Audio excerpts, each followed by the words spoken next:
ሰላም ልጆች እንዴት ናችሁ? ከሀገሬ ጋር ፊደላትን እንማር። ዛሬ የምንማረው ስለ ባለ 3 እግር ፊደላት ነው።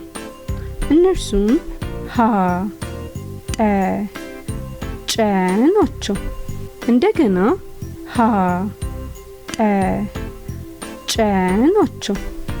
አሁን ደግሞ በእያንዳንዳቸው ቃላትን መስርት።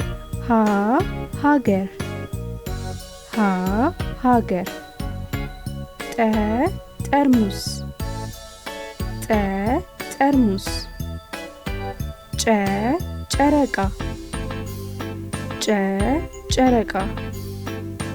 እንደገና ሀ፣ ሀገር፣ ሀ፣ ሀገር። ጠ፣ ጠርሙስ፣ ጠ፣ ጠርሙስ።